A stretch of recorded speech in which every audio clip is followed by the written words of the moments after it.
예수님께서 제자들에게 너희는 나를 누구라 하느냐 이렇게 질문하셨을 때 베드로가 뭐라고 대답합니까? 주는 그리스도시요 살아계신 하나님의 아들이십니다. 이 고백이 오늘 우리의 교회가 되어집니다. 여러분이 이렇게 고백할 때에 그 교회가 진정한 교회가 된다고 하는 거죠. 이 고백이 없으면 교회라고 하는 이름을 간판을 내걸었고 사람들이 모여 있다 할지라도 교회의 모습이 될 수 없는 것입니다. 그러면 반대로 너는 너 자신을 누구라고 생각하느냐? 예수님께서 여러분에게 이렇게 질문하시면 여러분은 뭐라고 답변하시겠습니까? 너는 너 자신을 누구라고 하느냐? 믿음을 가지고 있다고 하면 나는 하나님의 자녀입니다. 나는 하나님의 백성입니다. 나는 그리스도인입니다. 나는 주님의 제자입니다. 여러 가지로 각자가 가지고 있는 그 믿음에 따라서 표현을 할 것이라고 생각합니다. 그러면 우리의 신분이 그리스도인인 것이 틀림이 없지만 그럼에도 불구하고 실제 삶 속에서 그리스도인답게 살아가고 있는가? 하나님의 자녀다운 삶을 살지 못하고 있지는 않은가?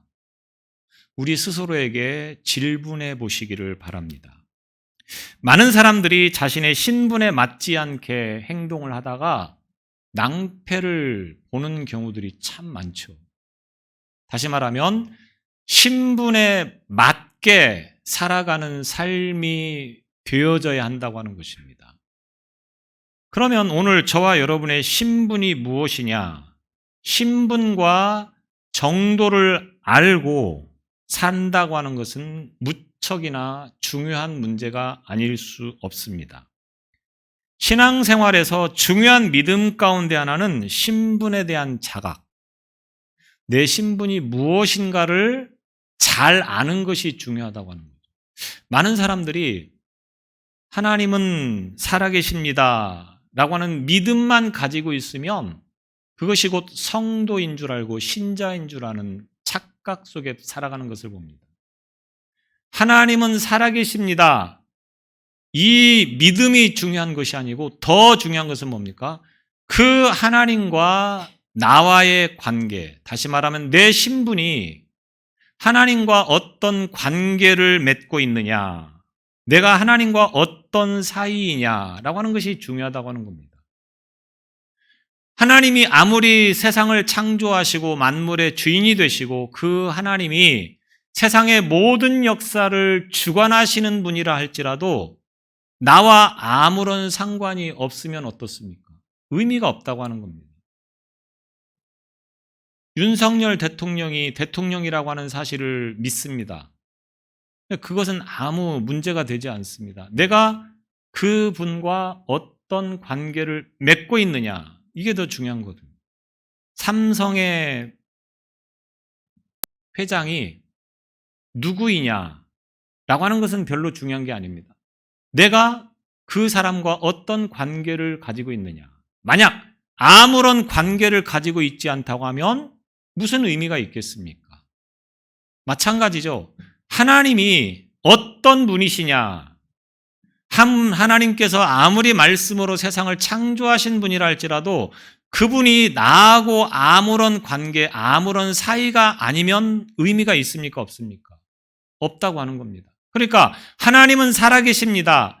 이 믿음, 우리에게 필요한 믿음이죠. 그러나 더 중요한 것은 뭡니까? 그 하나님이 우리의 아버지시냐, 내 아버지이시냐, 아니냐. 다시 말하면 내 신분이 하나님과 어떤 관계, 어떤 사이이냐라고 하는 문제가 훨씬 더 중요한 문제라고 하는 것입니다.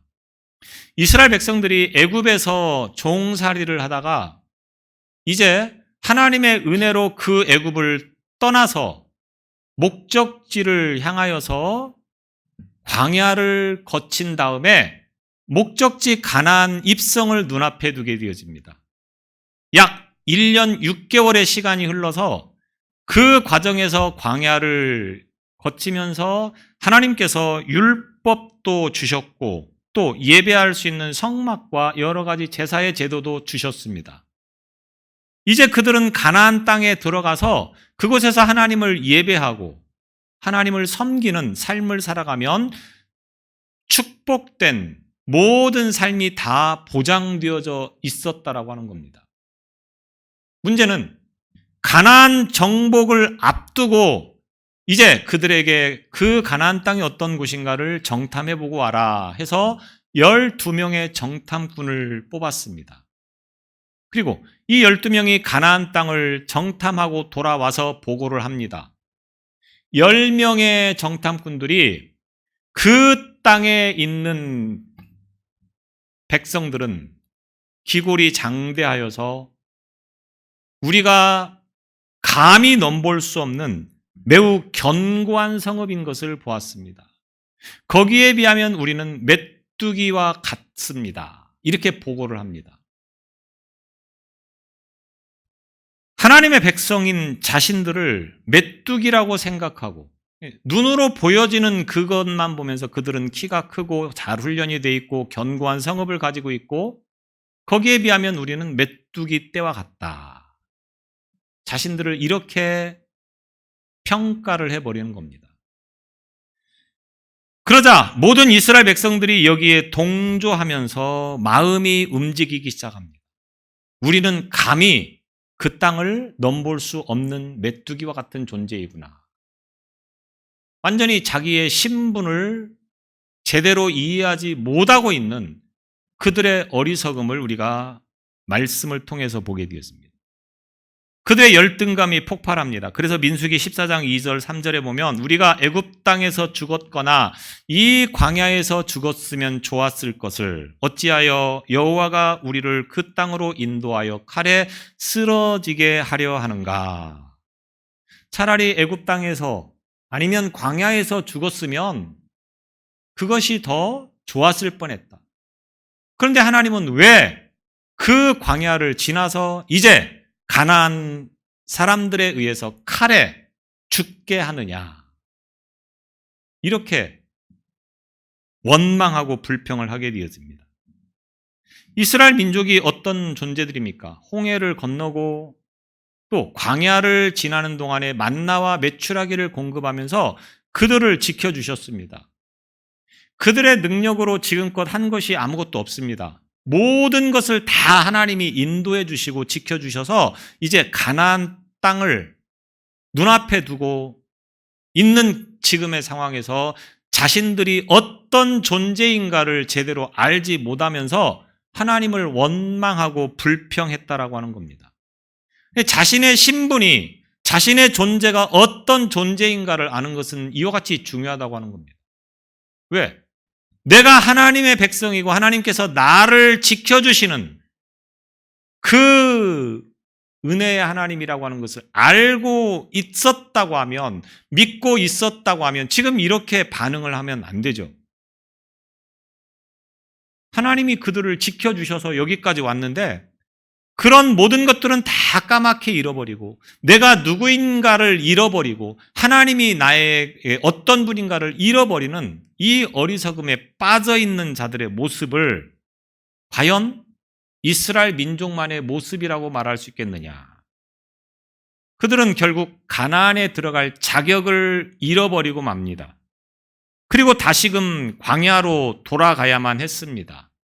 신분에 대한 자각이 없는 백성들은 누릴 자격도 없는 겁니다. 하나님의 백성이 되려고 하면 내 신분이 무언가를 알고 그 신분에 합당하게 생활하는 것이, 사는 것이 중요하다고 하는 것을 우리는 이 말씀을 통해서 기억해야 됩니다. 우리의 모습이 혹시 종종 이 이스라엘 민족과 같이 내 신분을 제대로 이해하지 못하고 입으로는 하나님은 세상을 창조하신 분이고 불가능을 가능하게 하시는 분인 것을 믿습니다 라고 해놓고 정작 살아갈 때는 그 하나님과 상관이 없이 내 스스로가 모든 문제를 풀어 헤쳐가려고 하는 그러한 어리석음을 범하고 있지는 않은가? 우리는 이 사실을 이 아침에 다시금 기억해야 되겠습니다. 오늘 저와 여러분의 신분이 무엇입니까?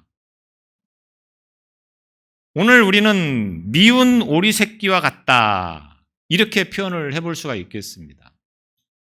미운 오리 새끼 이야기 잘 알고 계시죠? 미운 오리 새끼는 오리들 무리 가운데 함께 살아갑니다. 그리고 오리들 세계에서 자기들과는 다르다고 하는 이유만으로 늘 괴롭힘을 당하고 따돌림을 당하는 거죠. 그런데 사실은 이 미운 오리 새끼의 신분은 무엇입니까? 백조였다고 하는 사실입니다. 우리 존재가 세상 사람들 속에서 섞여 살면서 때로는 믿는다고 하는 이유만으로 미움을 당하고 따돌림을 당하고 괴롭힘을 당하는 일들이 얼마든지 있을 수 있습니다.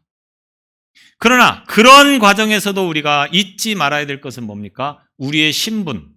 우리의 신분은 뭡니까? 하나님의 백성. 우리는 천국에 갈 수 있는, 천국에 갈 자격을 갖추고 있는 하나님의 자녀라고 하는 사실입니다.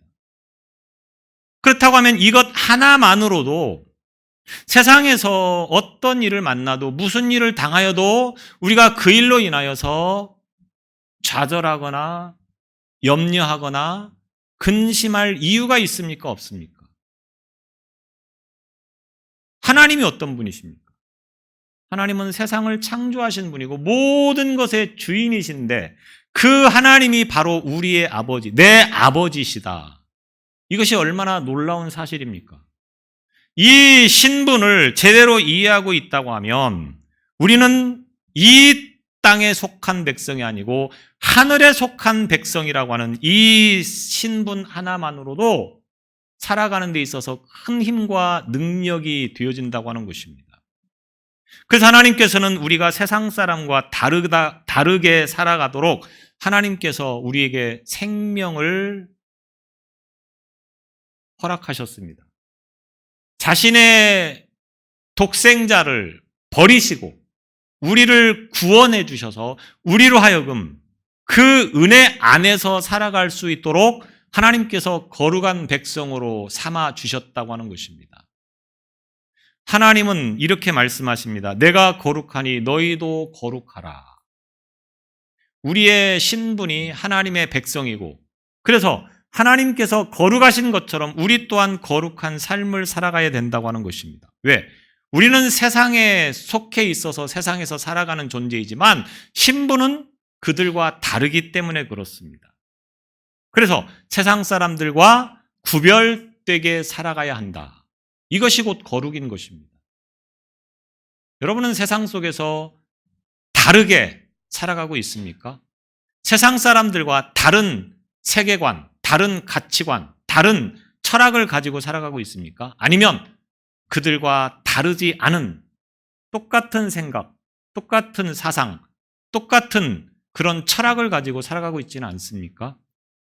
오늘 베드로가 본문의 말씀을 통해서 나는 누구인가, 나는 어떤 존재인가를 다시 한번 분명하게 우리에게 말씀해주고 있습니다. 오늘 우리의 신분이 뭐냐, 내 신분이 뭐냐, 베드로가 오늘 말씀하고 있는 이 베드로전서 2장 9절의 말씀 속에서 우리의 신분을 분명하게 제시해주고 있다고 하는 겁니다. 너희는 택하신 족속이요 왕같은 제사장들이요 거룩한 나라요 그의 소유가 된 백성이니, 우리의 신분입니다. 이 말씀은 사실은 출애굽기 19장 5절과 6절을 근거로 하고 있는 말씀입니다. 출애굽기 19장 5절로 6절을 보면 세계가 다 내게 속하였나니 너희가 내 말을 잘 듣고 내 언약을 지키면 너희는 내 모든 민족 중에서 내 소유가 되겠고 너희가 내게 대하여 제사장 나라가 되며 거룩한 백성이 되리라. 너는 이 말을 이스라엘 자손에게 전할지니라. 이 말씀을 근거로 해서 베드로가 우리의 신분이 무엇인가를 다시 한번 확인시켜주고 있는 것입니다. 네 가지를 말하고 있는 거죠. 첫 번째는 택하신 족속. 오늘 저와 여러분은 택하신 족속이라고 말씀하고 있습니다. 여기서 족속이라고 하는 말은 혈통적으로 한 족속이라고 하는 말이 되겠습니다. 뿌리, 기원 이런 의미를 담고 있습니다. 그래서 우리가 누구의 뿌리인가, 누구에게 기원을 두고 있는가, 지금 흩어진 나그네처럼 고난 가운데 살아가고 있지만 초라하기 그지없는 성도의 삶을 살아가고 있지만, 그러나 우리의 신분이 뭐냐? 우리를 하나님께서 택하신 족속으로 삼으셨다라고 하는 것입니다. 혈통적으로 한 피를 이루는 백성, 족속. 그래서 오늘 저와 여러분은 아무런 연고도 없고 친척이 될 만한 이유가 아무것도 없는데 단 한 가지, 예수 그리스도를 믿는 그 믿음 안에서 예수님께서 우리를 위해서 흘려주신 그 피의 은혜를 힘입어서 우리가 한 족속이 되었다고 하는 것입니다. 누구의 족속? 하나님의 택하신 족속이 되었다고 하는 것입니다. 그래서 우리 믿는 자들의 혈통은 가문이 아닙니다.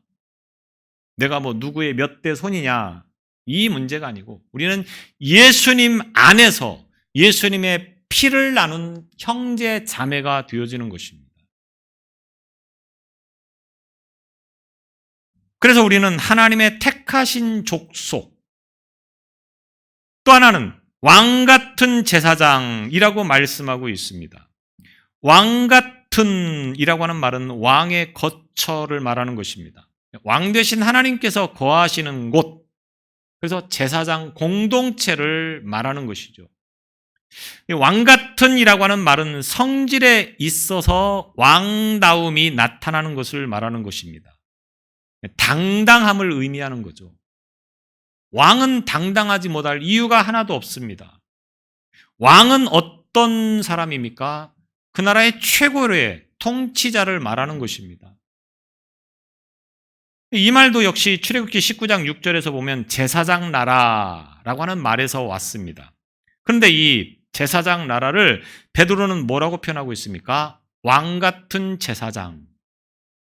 나라를 왕이라고 표현하고 있다고 하는 거죠. 왜냐하면 고대에는 나라가 곧 왕이고 왕이 곧 나라가 되어집니다. 그래서 왕이신 하나님이 인간의 몸을 입고 이 땅에 오셨습니다. 그분이 바로 예수님이시죠. 그리고 그를 믿는 자는 그분의 제사장, 왕의 제사장이 되어지는 것입니다. 그래서 우리 성경에는 왕 같은 제사장이라고 번역을 했는데, 이 말은 정확하게는 왕에게 속한 제사장이라고 하는 말이 맞습니다. 왕 같은이라고 하는 말은 쓸 수 없는 말입니다. 왕은 한 사람이죠. 그런데 그 왕은 한 사람인데 왕하고 가깝게 지낸다고 해서 왕 같다 이런 표현을 쓰면 어떻게 됩니까? 즉시 반역자가 됩니다. 왕 같은이라고 하는 말은 쓸 수 없는 말입니다. 다만 베드로가 말하고자 하는 것은 뭡니까? 그 왕같이 당당하게 살아갈 수 있는 존재라고 하는 의미에서 이렇게 말을 하고 있는 거예요. 그래서 이 말을 새 번역이나 현대어 성경이나 다른 번역서들은 왕 같은이라고 번역하지 않고 왕의 제사장이라고 번역하고 있습니다. 새 번역을 보면 그러나 여러분은 택함을 받은 민족이요 왕의 제사장들이요 이렇게 번역하고 있습니다. 또 현대어 성경을 보면 그러나 여러분은 다릅니다. 여러분은 하나님께서 손수 택하신 민족이요 왕의 제사장들이요 이렇게 말하고 있습니다. 왕의 제사장, 왕에게 속한 제사장이란 의미를 담고 있습니다. 오늘 저와 여러분이 왕에게 속한 제사장이라고 하는 것입니다. 왕이신 하나님에게 속한 제사장이라고 하는 것입니다. 제사장이 뭐 하는 사람입니까? 쉽게 말하면 중보자입니다. 하나님과 죄인들을 중보해주는 역할. 이 과거에는 제사를 드릴 때 반드시 제사장에 의해서 제사가 드려졌죠. 죄인들이기 때문에 하나님 앞에 나아갈 수 없습니다. 그때 제사장이 그 죄를 대신해서 이제 하나님과 죄인을 중보해주는 역할을 감당했다고 하는 것입니다. 그러면 오늘 저와 여러분이 왕에게 속한 제사장이 되었다. 이 말은 무엇을 의미하는 것이겠습니까? 지금도 죄로 인하여서 하나님 앞에 나아갈 수 없는 많은 사람들에게 우리가 제사장이 되어서, 다시 말하면 중보자가 되어서 하나님 앞에 나아갈 수 있도록, 중보자가 되도록 우리를 불러주셨다고 하는 의미입니다. 더 쉽게 말하면 예수님을 알지 못하는 사람들을 예수 믿게 해서 하나님의 백성이 되도록 하는 것을 우리가 감당해야 된다. 이런 의미가 되어지는 것입니다. 나만 신앙생활 잘하면 되는 존재가 아닙니다. 나를 통해서 믿지 않는 사람이 믿도록 하는 것이 곧 제사장의 역할, 저와 여러분이 감당해야 될 역할이라고 하는 것입니다. 우리는 하나님 앞에서 이 세상 사람들을 중보하는 사명자로 부름받은 왕에게 속한 제사장, 하나님께 속한 제사장이라고 하는 것을 기억하시기를 바랍니다. 또 하나는 거룩한 백성, 거룩한 나라요. 출애굽기 19장에 보면 하나님께서 왜 이스라엘을 애굽에서 불러내셨는가를 말씀하는 것으로 시작합니다. 여기에 4절에 보면 독수리 날개로 너희를 업어 내게로 인도한 것을 내가 봤다. 출애굽기 19장 4절에 보면 이렇게 말씀합니다. 독수리가 애굽 왕을 보호하고 있는 그 벽화들이 애굽에 많이 있습니다. 다시 말하면 독수리는 신입니다. 신. 애굽에서 독수리는 신. 그런데 하나님께서 독수리 날개로 너희를 업어 내게로 인도했다. 이렇게 말씀한 것은 독수리가 너희들을 지켜준 것이 아니고 내가 독수리처럼 너희를 지키고 보호해서 지금 여기까지 오게 했다. 이런 말씀이 되어지는 것입니다. 베드로가 지금 이 말씀을 가지고 너희를 불러내신 목적이 뭐냐? 오늘 저와 여러분을 부르신 목적이 뭐냐? 이것을 말씀하려고 하는 것입니다. 하나님께서 이스라엘 민족을 독수리처럼 그들을 지켜주시고 보호해 주셔서 이곳까지 인도하셨던 것처럼 오늘 저와 여러분을 부르셔서 오늘 이곳에 이르게 했다라고 하는 것입니다. 그 목적이 뭡니까? 거룩한 백성이 되게 하는 것입니다. 오늘 저와 여러분이 거룩한 백성이 되게 하는 것입니다. 하나님의 거룩한 백성. 그런데 이 백성이라고 하는 말을 거룩한 나라라고 표현하고 있는데 이 나라라고 하는 말을 다시 번역하면 민족이라고 하는 의미가 담겨져 있습니다.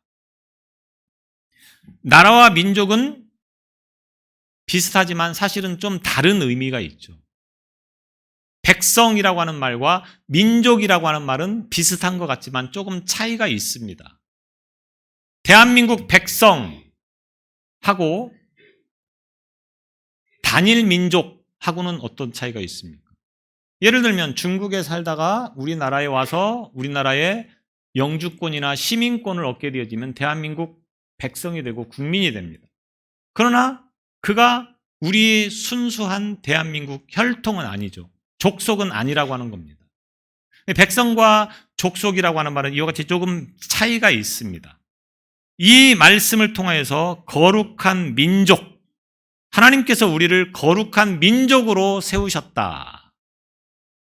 예수님을 믿는 그 믿음으로 인하여서 우리가 하나님의 민족이 될 수 있었다라고 하는 겁니다. 그래서 베드로는 하나님께서 구별하셔서 거룩하게 하신 새로운 민족이라고 하는 의미로 오늘 저와 여러분을 부르셨다고 하는 것입니다.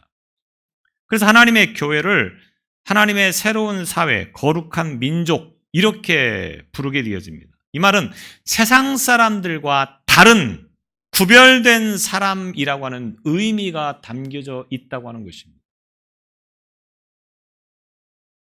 하나님의 거룩한 백성인, 거룩한 민족인 저와 여러분들이 세상 속에서 살아가고 있다 할지라도 그 세상 사람들과 다르게 살아야 된다고 하는 것입니다. 그들하고 똑같이 살아가면 안 된다고 하는 것을 말하는 것입니다. 예수 믿는다고 하는 것이 무엇입니까? 주일날 교회 와서 예배 드리는 것 말고는 다 세상 사람들과 똑같다고 하면 그것은 잘못된 믿음입니다. 달라야 합니다. 세상 사람들과는 다르게 살아야 합니다. 생각도 달라야 하고 말하는 것도 달라야 하고 행동하는 것도 달라야 하고 다 달라야 된다고 하는 겁니다. 그것이 진정한 혈통, 족속, 민족 아니겠습니까? 그 다음에 네 번째로는 그의 소유가 된 백성이니 이렇게 말합니다. 소유가 된 백성이라고 하는 말은 특별한 또는 가치가 있는 백성이라고 하는 것을 의미합니다. 그래서 여기서 소유라고 하는 말은 암소라고 하는 말에서 나온 말입니다. 암소, 네, 단수가 아니고 복수, 여러 마리의 소의 값에 해당한다 이 말입니다. 저희가 시골에서 농사를 지으면 쌀을 산다, 판다 이렇게 말을 합니다. 도시에서 쌀을 사는 것은 뭡니까? 내가 돈을 주고 사오는 거죠. 시골에서 쌀을 산다 할 때는 뭡니까? 쌀이 돈의 역할을 하는 겁니다. 도시에서 말하는 것과는 다르다고 하는 겁니다. 시골에서 농사를 지으시는 분들은 이해를 할 터인데, 그러니까 우리는 돈인데 시골에서는 쌀이 곧 돈이라고 하는 겁니다. 자, 이스라엘 세계에서 가장 소중한 것이 뭐냐? 소라고 하는 재산입니다. 재산. 가장 값진 재산 가운데 하나가 소라고 하는 거죠. 하나님의 백성들이 가장 소중하고 가치 있는 소인데 이 소 한 마리 두 마리가 아니라 여러 마리의 소의 값에 해당하는 매우 가치 있고 매우 중요한 존재라고 표현하는 것이 바로 이 소유가 된 백성이라고 하는 말입니다. 다시 말하면 하나님 보시기에 보배로운 존재들이다. 가장 중요한 존재, 가장 소중한 존재라고 하는 의미가 담겨져 있다라고 하는 것입니다. 우리가 하나님이 보시기에는 누구보다도 보배로운 존재들이라고 하는 것입니다. 이것이 얼마나 중요한 의미입니까? 하나님이 어떤 분이십니까? 그 하나님께서 보실 때에 보배로운 존재가 바로 오늘 저와 여러분이라고 하는 것입니다. 이것처럼 의미 있고 중요한 것이 무엇이 있겠습니까? 그래 본 적이 없어서 잘 모르겠지만 예를 들어서 제가 어떤 재벌집의 아들이었다 또는 대통령의 아들이었다 그러면 어떻겠습니까? 어깨에 굉장히 힘이 들어가 있지 않겠습니까? 세상에 두려울 것이 없고 무서운 것이 없는 그런 삶을 살아가지 않겠습니까? 그런데 그런 정도의 재벌이나 대통령을 뛰어넘는 세상을 창조하신 하나님이 우리의 아버지시라고 하는 것입니다. 이것이 얼마나 의미 있고 중요하고 가치 있는 것입니까? 그런데 그런 사실을 믿으며 세상을 살아가고 있습니까? 힘들 때, 어려울 때 누구를 봅니까? 아버지 하나님이 보여야 되는데 뭐가 보입니까? 우리 존재가 하나님께서 우리를 소유 삼으셨다고 하는 것을 이 아침에 다시 한번 저와 여러분이 기억하시기를 바랍니다. 이스라엘 민족에게 구약에서 하나님께서 보배로운 존재로 삼으셨던 것처럼 오늘 이 시대에 저와 여러분들, 예수 믿는 모든 사람들을 하나님의 자녀로 삼으셨다고 하는 것입니다. 그래서 우리는 하나님의 소유가 되어지는 것입니다. 세상 사람들과는 감히 비교할 수 없는 그 신분을 가지고 있는 사람이라고 하는 거죠. 그런데 여전히 우리는 세상의 사람들과 똑같이 비교를 합니다. 세상 사람들이 가지고 있는 것을 가지지 못한 것에 대해서 늘 불평하고 원망하고 내가 하나님의 백성인데 왜 하나님 나에게 저 세상 사람만도 못한 그런 것들을 주시지 않습니까? 그렇게 살고 있지 않습니까? 뛰어넘으시기를 바랍니다. 하나님의 생각은 오늘 세상 사람들이 좀 가지고 있는 그런 정도로 우리가 만족할 만한 삶을 살도록 허락하시지 않았습니다. 세상 전체, 세상 모든 것들의 주인이신 하나님이 그 아들인 우리에게 무엇인들 아까워하겠습니까? 우리는 하나님의 소유입니다. 여러분은 누구에게 속하였다는 생각을 가지고 살아가고 있습니까? 세상 모든 것의 주인이신 하나님이 오늘 저와 여러분의 아버지가 되시는 것입니다. 그래서 하나님의 소유된 백성이 되었다라고 하는 겁니다. 비록 너희가 이 땅에서 조금은 힘들고 어려운 삶을 하루하루 살아가고 있을지 모르겠다. 그러나 분명한 것은 너희는 나에게 있어서 보배로운 백성이다. 이것이 하나님께서 오늘 저와 여러분에게 주시는 말씀이라고 하는 겁니다. 짧은 그 생애를 보면서 하나님은 왜 나에게 이런 큰 어려움을 주십니까? 왜 나에게 이렇게 큰 시련을 주십니까? 그 순간 그 상황 앞에서 원망하거나 불평하지 않아도 하나님은 우리 인생에 있어서 큰 것으로 주시려고 철저하게 완벽하게 계획하시고 준비하고 있다고 하는 이 믿음을 가지고 살아갈 수 있기를 바랍니다. 예수님께서 우리가 세상 사람들과 똑같은 모습으로 살라고 십자가에서 죽으셨겠습니까? 그 값진 생명을, 그 고귀한 생명을 세상 사람들과 똑같이 살아가라고 자신의 몸을 버리셨겠습니까? 결코 그렇지 않습니다. 세상 사람들과는 다른 가치관과 다른 생각과 다른 사상을 가지고 살아가도록 예수님께서 십자가에서 죽으셨다고 하는 것입니다. 오늘 우리는 그리스도 안에서 새롭게 지음을 받은, 그래서 하늘의 신분을 가지고 살아가는 새로운 피조물입니다. 저와 여러분이 이 신분을 망각하지 않고 잊지 않고 언제 어떤 상황에서든 나는 하나님의 이런 존재라고 하는 것을 잊지 않고 그 하나님의 거룩한 소유된 백성답게 믿음으로 살아가는 오늘 저와 여러분이 되시기를 바랍니다. 기도하겠습니다. 많은 사람 가운데 저희들을 특별히 하나님의 자녀로 삼으심을 감사합니다. 하나님의 소유된 백성이 되도록 인도하심을 감사합니다. 우리의 이 신분을 잊지 않게 하여 주셔서 어떠한 상황 속에서도 내가 하나님의 백성이며 하나님의 소유된 것임을 늘 기억하는 믿음의 삶을 살아가는 우리 모두가 되도록 인도하여 주옵소서. 예수님 이름으로 기도드리옵나이다. 아멘.